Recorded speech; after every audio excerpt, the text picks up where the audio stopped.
Donc, mon père étant en avantage, mon frère désavantagé, c'est un principe qui peut être utilisé contre celui qui porte la même identité. Ok, Tu vois? je vois. Tu comprends l'avantage de mon père, hein? C'est Ouais. dans le sens où, comme il est en colère parce qu'on lui a volé quelque chose, comme on lui a volé quelque chose, tu vois, ça reste une porte ouverte.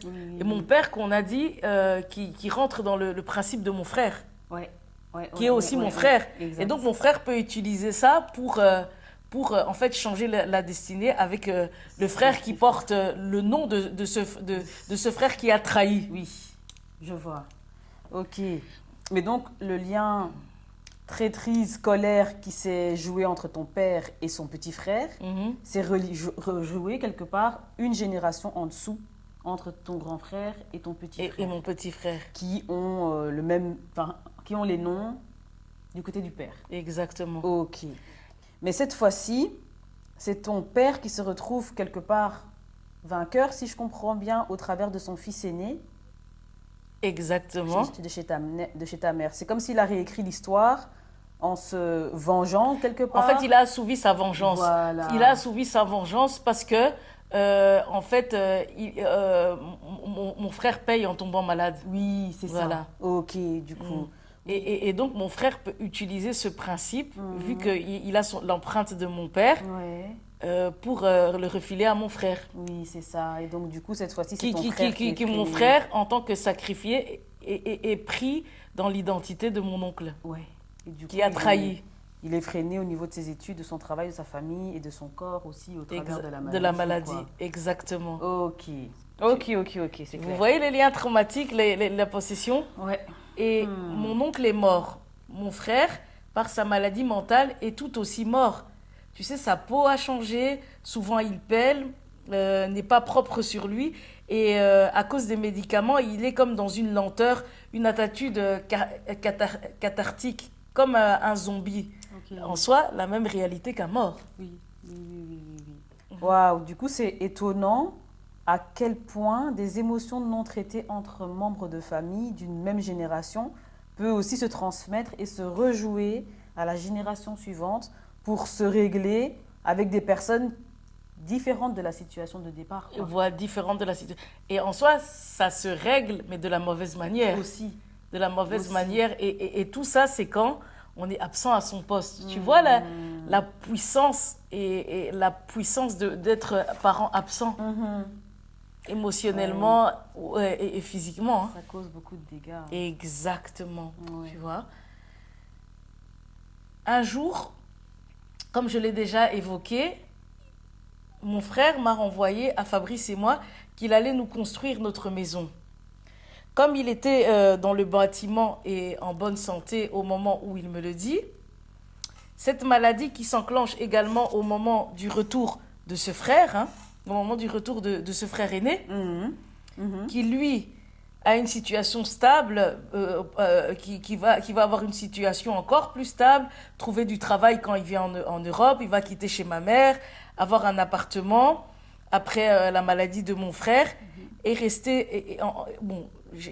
ça fait longtemps que j'ai plus de nouvelles, mais aux dernières nouvelles, il est resté stable jusqu'aujourd'hui où mon frère est encore bien malade depuis maintenant presque 16 ans. Ah oui. Plus ou moins. Oui. Tu vois? C'est beaucoup, oui. Mais le rapport entre mes sœurs est différent parce que moi, je ne me morfonds pas dans l'identité de ma mère. Alors que mon frère a été atteint malade, tu vois, mon frère aîné a une situation stable. Et avec ma sœur, avec mes sœurs, c'est comme s'il y a une lutte, tu vois. Il y a une lutte. Comme je dis, je ne me morfonds pas dans l'identité de ma mère, ni dans la dépression. Je n'en ai plus refait. Et je fais de mon événement de malheur une situation pour me rapprocher encore plus de Dieu. Et je pense que ça, c'est une sorte de protection. Bien sûr. À savoir qu'au moment où mon frère tombe malade, mon rapport avec Dieu change. Je passe de la religion à la spiritualité.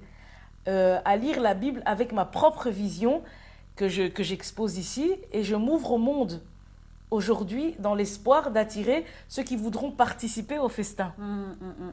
C'est la maison de Dieu. Et donc, mon frère nous a construit notre maison à Fabrice et moi. Parce que j'ai dit que nous avons également pu nous rencontrer à un autre niveau. Ouais.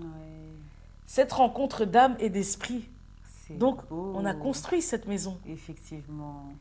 au travers de cette maladie. Tu C'est vois. vrai. C'est vrai, c'est vrai. Ouais, c'est beau et c'est vrai. Sans cette spiritualité, je ne me serais pas élevée en esprit pour rencontrer, pour vivre ces moments Ouais. de son vivant. Ouais. Ouais, non, c'est très beau. Aujourd'hui, je suis mal, il est mal, on est dans le camp des sacrifiés et ce travail me donne la profonde conviction que l'on va s'en sortir en allant vers l'arbre de vie. Donc c'est renoncer à l'arbre de la connaissance du bien et du mal par la répétition de l'identité de Christ à laquelle je me rends loyal. Et c'est un principe, comme je disais, comme la magie noire, que jusqu'ici fonctionne progressivement. Tu vois que j'ai des victoires. Oui. Je répète, sans cesse, je répète, le procès, les enfants, tu vois, voilà. Les étoiles travaillent pendant la nuit. Moi, c'est comme une cérémonie que j'expose en plein jour par le témoignage Ouais. et en public. Et tu sais, pour la petite histoire, à la base, mon frère malade, le cas, ma mère avait décidé de le prénommer Moïse. Ok. Mes sœurs aînées, les filles de mon père, mes demi-sœurs, disaient que ça faisait vieux jeu. Donc, elles ont choisi son prénom actuel, accompagné du post-prénom africain de l'oncle, Oui. qui aujourd'hui le plonge dans une maladie qui lui donne cette apparence de mort. Et tu sais ce que veut dire Moïse ? Non. Moïse, ça veut dire sauver des eaux. Ça te fait penser à quoi, les eaux ? Sauver des eaux. Les eaux, quand je parle de l'eau, ça te fait penser à quoi ? Oh, je ne saurais pas dire. Il devait s'appeler sauver des eaux. Mon père, qu'est-ce qu'il a fait dans l'eau ? Ah, il a jeté les œufs dans l'eau. Oh, waouh. Ma mère qui donne pas ce nom. En fait, ma mère qui laisse encore une fois les aînés choisir. Elle, à la base, en tant que mère, elle veut l'appeler sauver des eaux. Oh, ouais. Tu vois, Ah, elle donne ouais. pas ce nom-là. Il est malade. Donc, on peut comprendre que Ah, ouais. en ne donnant pas ce prénom, ça annonçait sa destinée. Ok. Et donc, Ouais. les œufs qu'il jette, c'est quoi ? Ça a un impact sur lui, c'est sa C'est maladie. c'est sa maladie. Sa maladie, ouais. Et les œufs représentent les enfants. Tu vois, on comprend que les œufs le retiennent dans la maladie. Oui. Et tu vois comment c'est important. Même là, elle laisse les filles de mon père, sa fille est vieux jeu et tout ça. Mais elle a une conviction au lieu de le lui donner. Et tu vois qu'en fait, à ce moment-là, c'est comme si c'est une sorte de parole prophétique, tu Bien vois. sûr. Elle aurait prophétisé sur la vie de cet enfant. C'est ça. Et pour Donc- le sauver de la maladie, quoi. Exactement. Mais aujourd'hui, revenir sur ce détail de son existence, c'est pour moi briser un lien. Et d'après toi, tu connais un peu l'histoire de Moïse ? Oui. Au moment où Moïse est mis dans le panier et que sa mère le met sur l'eau du Nil, tu vois, Ouais. il est en train de flotter sur son panier. Qui le suit ? Ah, je me rappelle avoir vu un film il n'y a pas longtemps. Elle disait que c'était sa sœur qui le suivait. Qui Sa le grande suit sœur. Sa sœur. Qui le suit ? Sa sœur. Qui le suit ? Sa grande sœur. Ok. Je t'ai dit, hein, tout à l'heure avec ma sœur, j'utilise le principe des 12 frères. Ouais. Moi, j'utilise la généalogie de l'arbre de vie. Ça aussi, c'est un principe que j'utilise. Tu me dis qui le suit, sa sœur. Ouais. Qu'est-ce que je fais ici dans le témoignage ? Est-ce que je ne suis pas mon frère ? Aussi. Eh bien. Je suis en train de le suivre, Ouais, tu vois. ouais, J'utilise ouais. le même principe. Sa sœur s'appelait Myriam. Elle a suivi Moïse. Ouais. Elle a suivi Moïse. Donc, un lien, je suis encore en train de créer un lien qui nous rattache à la vie, à mon frère et moi. Ouais. C'est aussi un lien transgénérationnel qui est sain ici. Transgénérationnel, mais dans l'arbre de vie, dans la Bible, tu vois. Et pour qu'un principe se réalise en bien ou mal, il faut avoir connaissance de la filiation qui permette d'appliquer la formule, soit pour créer le bouc ou pour le destituer de ce rôle. Et donc, j'utilise l'histoire de Myriam comme j'ai utilisé l'histoire des 12 sur les 11 enfants de ma sœur. Wow. Je crée en fait une protection spirituelle, tu vois. Eh bien. Mon père l'a déposé dans les eaux et je le suis dans sa traversée en racontant son histoire. C'est comme si moi, je le suis comme dans le panier par l'histoire que je raconte. Le témoignage me mène vers ce même mouvement que Myriam. Elle s'appelait Myriam, sa sœur. Ouais. Car sa maladie, les eaux, rappelle, je viens de le dire, ont changé ma perception spirituelle. Oui, Donc oui, ça oui, aussi, oui. tu vois, c'est comme si le changement de ma perception spirituelle, c'est le panier dans lequel je le mets. En fait, moi, je le retire de l'eau, je le mets dans ce panier grâce à le savoir que j'expose ici. Et je révèle la gloire de Dieu hors des liens de famille. Et tu sais, elle l'a suivi jusqu'où, Myriam? Non, je ne saurais pas dire jusqu'où. Jusqu'à ce qu'il arrive dans le palais du Pharaon. Ok. Jusqu'à ce qu'il arrive dans le palais du Pharaon. Donc, jusqu'à ce qu'il arrive dans le palais du Pharaon. Donc, c'est une question de temps pour qu'il arrive jusqu'à Christ. Ouais. Tu vois? Ouais, Moïse, c'est un mouvement de l'esclavage. Parce que quand on le met dans le panier, il est esclave. Oui. C'est un mouvement de l'esclavage vers une vie d'opulence chez le Pharaon. Et Dieu permet en fait qu'il aille chez le Pharaon pour qu'il comprenne, pour qu'il ait la compréhension de l'intelligence matérielle. De l'intelligence matérielle. Regarde ici. Moi, je nais dans cette famille d'origine et il y a toute une spiritualité, toute une dimension de pacte que je rencontre aussi, je rencontre aussi dans la vie de Fabrice et tout ça. Donc, je suis là-bas et aujourd'hui, qu'est-ce que je fais? Je suis en train d'étudier toute cette réalité. Donc, il étudie toute cette intelligence matérielle pour retourner vers l'esclavage, parce qu'il retourne vers l'esclavage et aller vers une intelligence de cœur où il s'enrichit de l'intérieur. Et je fais le même mouvement. C'est vrai. Tu vois, j'expose toute la situation. Et tu avais posé la question tout à l'heure. Pour aller vers les tuteurs de résilience, il faut laisser les anciens. Mais pour laisser les anciens, il faut comprendre quel lien qui nous unit à eux. C'est ça. Et tu vois pourquoi je relate toutes les identités pour en fait défaire les liens qui m'unissent à eux. Pour aller vers une intelligence de cœur. Oui, je vois. Sinon, de vie. On se met à recréer ces mêmes liens. Et ailleurs. voilà. Et tu vois que je recrée des liens avec la parole. Je ne fais que ça. Oui, tout à fait. Tu vois. Et ça, une puissance. Une puissance. Ouais. Et donc, l'intelligence de cœur de Moïse, c'est Christ. Tu sais, dans la Bible, il y a beaucoup de personnes qui ont eu la foi pour leurs proches.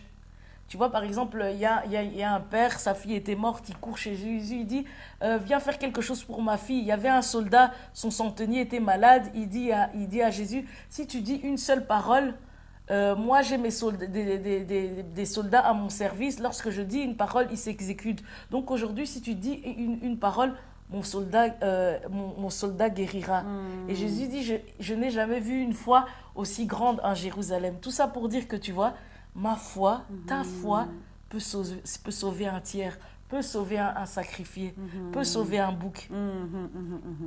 Tu vois? Oui, je vois. Voilà. Très bien. Vraiment, trop bien le lien que tu viens de faire avec Moïse, là. J'aime bien, j'aime beaucoup. Okay. Avant de poursuivre avec tes questions, je vais te faire un petit schéma. Okay. Parce qu'ici, donc on a repris les identités. J'aimerais te dire un truc. Tu connais le principe du don de sang? Oui. Ok. On est toujours dans les identités. D'accord. Jusqu'à présent, donc il y a ma sœur. Il y a une de mes sœurs qui est la belle-mère. Belle-mère. Il y en a une qui a l'identité de grand-mère maternelle. Grand-mère On va écrire mat, hein. Moi, je suis ma mère.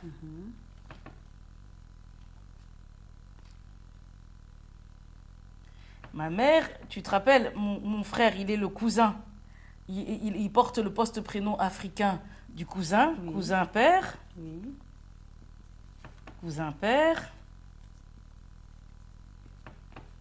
Et mon frère malade, il a le poste-prénom africain du frère, donc du frère du père, Ouais. de mon père. Tu vois? Ok. Et donc, tu vois, il y a ce petit tableau, je ne sais pas si c'est clair, hein. C'est clair pour toi? Moi, je le vois très bien. Toi, tu le vois très Maintenant, bien. On va un peu peut-être- l'avancer. Je vais l'ajuster. Tu vois, il y a ça. Et donc, c'est quoi les principes, les principes du don de sang? Donc, ici, ils sont de la même, ils sont de la même famille. Même si on est tous biologiquement au niveau du sang de la même famille, mais là, on reste sur le plan symbolique de l'identité. Ok. Les deux ici, ils sont de la même famille. La grand-mère et la mère, le cousin et le frère. Ok. Ok? Et on va les entourer de couleurs différentes. Eux sont de la même famille.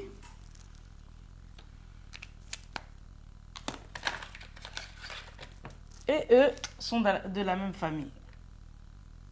Ok? Je vais remettre le truc. Devant Donc, l'écran. en noir, ils sont de la même famille, vu qu'il y a la mère et la fille, et ici, il y a le cousin et le frère. Ok. Ok? Ouais. Ok.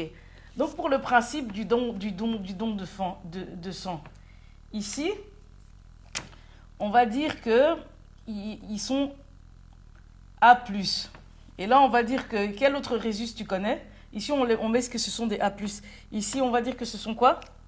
Un résus invente AB. AB. Ils sont AB. Ok. Donc, ici, la belle-mère, on va dire qu'elle est... elle est quoi? Ici, un résus. Il faut que tu donnes un résus. O. Non, pas O. Autre chose. Donc,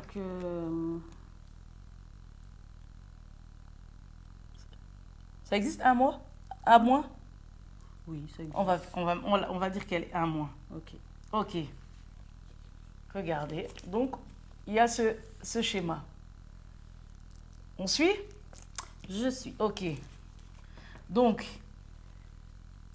le cousin, s'il a besoin du sang de la belle-mère qui est un mois, il a besoin du sang de la même belle-mère, est-ce que il peut avoir son don de sang? Je ne pense pas. Il peut pas. Il peut pas. Le frère, le frère qui va pas bien, s'il va avoir du sang de la grand-mère maternelle, est-ce qu'il peut? Non, je ne pense pas non plus. Pourquoi? Parce qu'ils n'ont pas le même résus, c'est tout. Ils n'ont pas le même groupe sanguin. sanguin. Maintenant, si le cousin, si le cousin veut du sang du frère, ça va passer? Oui, ça passe. Ça Ils ont passe. le même groupe Ça sanguin. va passer. Là, c'est OK. Entre cette bulle, ça passe. Si la mère, si la mère manque de sang et que la grand-mère lui donne, ça va passer? Oui, ça passe. Ils Ça ont passe. le même groupe sanguin aussi. On dit ils ont le même groupe sanguin, ça passe. Mais si la belle-mère veut donner du sang à la grand-mère maternelle, ça passe? passera pas. Ça passera pas. Donc, là où j'ai mis OK, c'est entre personnes dans la bulle qui peuvent se donner du sang. Ouais. OK? Ok. OK. En tant que sacrifié, regarde ce qui s'est passé et tout. Quand tu comptes avec ma sœur, je suis en 5e, elle rate. Je suis en 5e, elle parle de son délire et tout ça et tout ça. On la retrouve 5 ans plus tard. Elle n'atteint pas son objectif pour aller chez les 12. Moi, en fait, je me retrouve et tout. J'arrive à faire un lien où, finalement, je ne meurs pas. Tu vois? Donc, ça ne passe pas. Ici, moi, j'ai l'identité de Ta mère. ma mère. Oui. Ma sœur, elle a l'identité, celle dont j'étais proche et qui est dans la bulle avec moi, elle a l'identité de... Ta grand-mère. Ok. On a dit qu'ici, le sang, il passe? Ouais, ça passe. Ok. Mon frère, il a le poste prénom africain d'un cousin à mon père. Et mon petit frère malade, il a le poste prénom africain du... Du petit frère de ton père. Oui. Ici, entre eux, le sang, il passe? Ça passe. Ok. En tant que sacrifié, j'ai dû prendre qui chez moi et j'ai sacrifié ma vie de couple pour qu'aujourd'hui mon mari soit mort? Qui j'ai pris? Ta sœur, donc la grand-mère. La grand-mère. Maternelle. Le sang, il est passé. Ouais. Qui est tombé malade quand il a appris l'inceste du frère? Le petit frère de ton père. C'est passé. C'est passé. Est-ce que tu remarques pourquoi c'est passé? Parce qu'on a la même consanguinité. C'est ça. C'est ça. Tu comprends le lien? Je comprends. Les liens du sang ici, en fait, les deux qui ont causé l'inceste, regarde comment ça s'est réparti chez moi et puis l'autre chez le frère. Oui. Parce que les noms sont pareils. Oui, je vois. Et maintenant, moi, j'ai envie d'ajouter qu'il n'est jamais trop tard. Parce que, je vais l'écrire ici.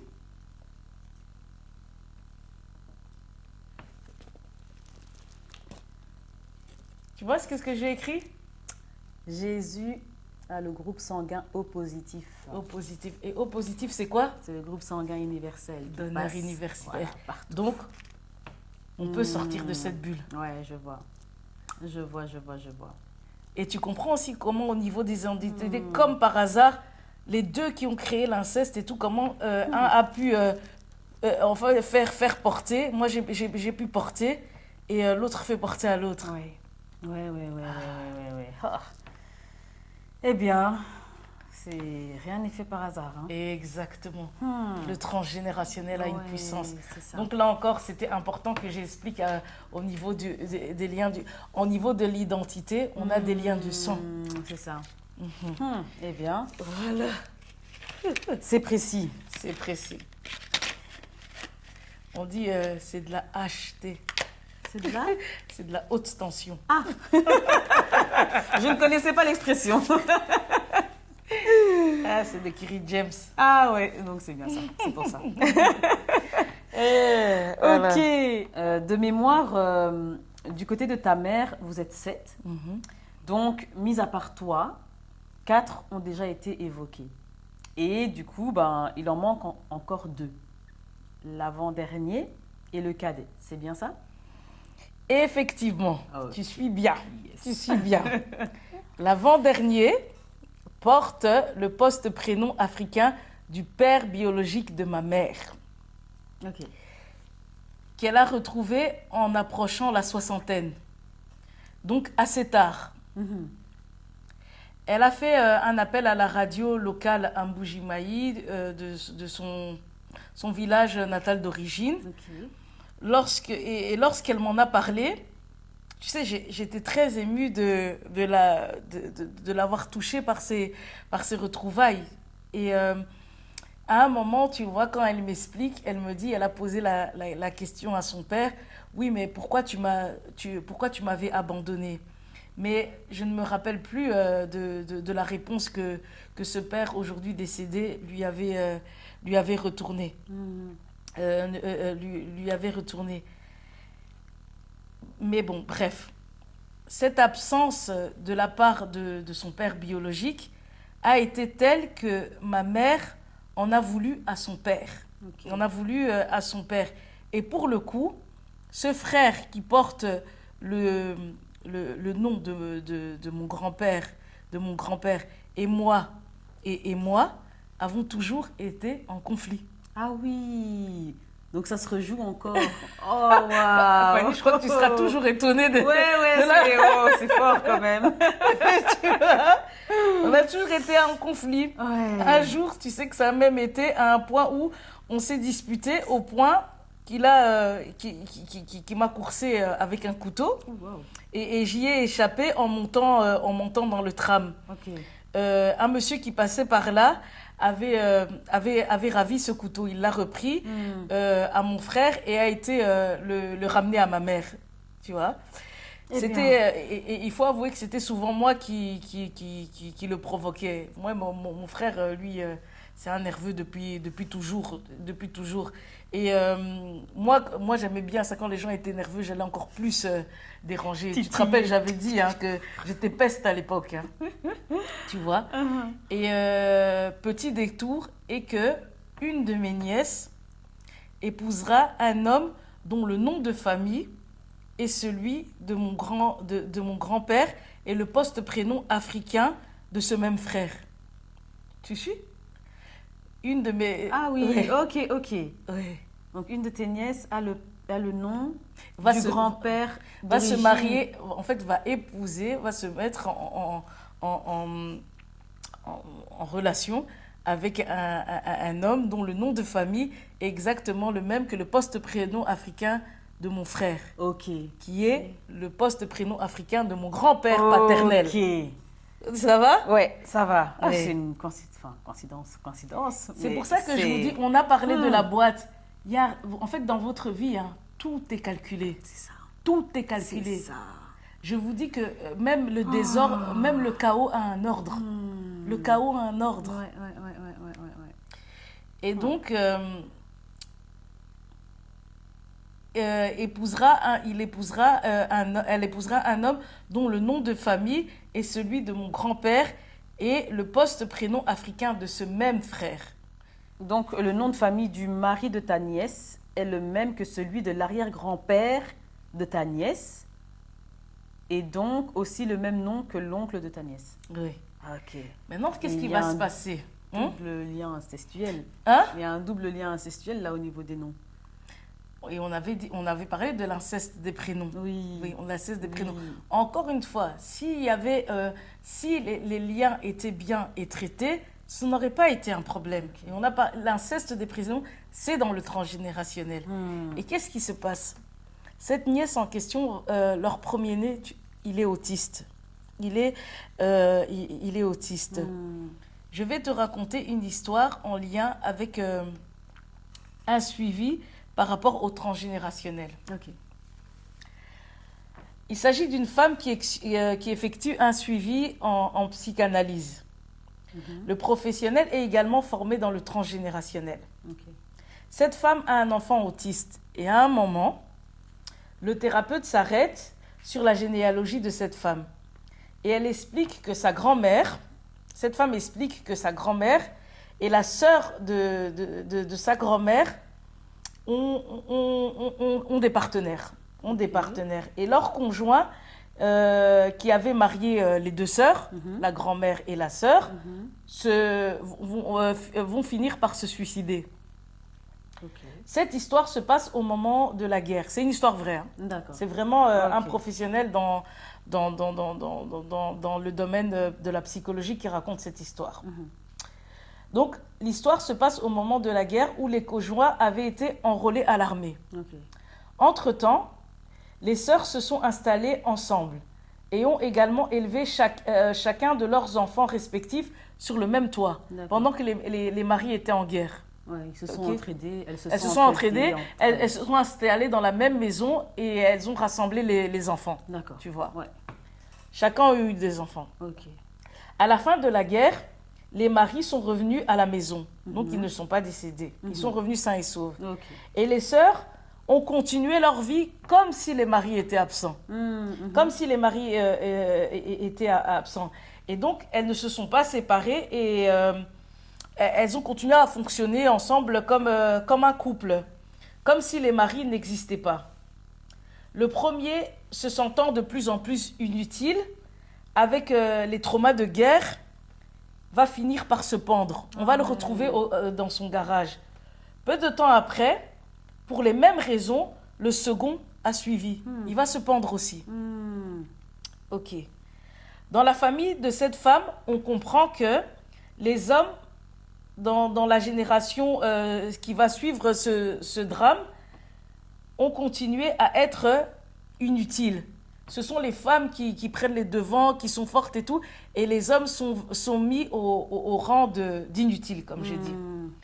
Et l'enfant, qui est de la 4e génération et qui n'a pas connu ses grands-parents, il ne les a pas connus, le psychologue fait le lien suivant. Je te dis, la femme qui fait la thérapie, elle a un enfant qui est autiste. Ok.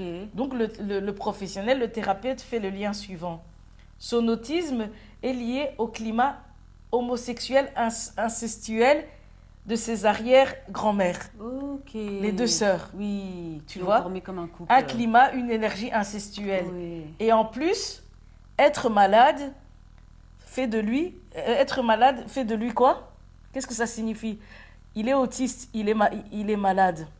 Qu'est-ce qu'on a vu dans la génération de cette femme, dans la généalogie de cette femme? Les hommes sont inutiles. Ils sont inutiles. Ouais. Et lui, Donc, c'est un garçon aussi. Puisque c'est un garçon qui deviendra un homme, il est déjà malade pour accentuer son inutilité. Pour être inutile quand il sera Oui. homme aussi. Ah ouais. Tu vois, Wow. l'homosexualité Wow. incestuelle. Parce qu'elle forme un couple et rejette les maris. Et en soi, c'est une situation qui m'est arrivée aussi. Parce qu'au moment où, en 2016, Fabrice quitte la maison, en 2017, j'essaye de revenir avec. Et ma soeur vient s'installer. Et on va vivre un peu comme un couple. Hein. Ah ouais, On va payer les factures. On va faire... on va faire tout ce qu'il faut, on va s'organiser comme un couple. Et qu'est-ce qui va se passer? Le truc qui est fou, au moment où Fabrice meurt, elle revient encore s'installer dans la maison et fait autant d'années que quand elle était avec moi pour la première fois. Ok. Tu vois? Oui. Et donc c'est comme s'il y a un lien homosexuel, incestuel qui s'est installé et qui parlait très fort parce qu'il est aussi mort et ce qui fait qu'elle est revenue pour qu'on fasse la même histoire en fait. Exactement. Ah oui, oui, oui, oui, oui. Les liens. Ouais. Et donc qu'est-ce qui se passe ici? C'est que ici le lien se rejoue au niveau de l'inceste des prénoms.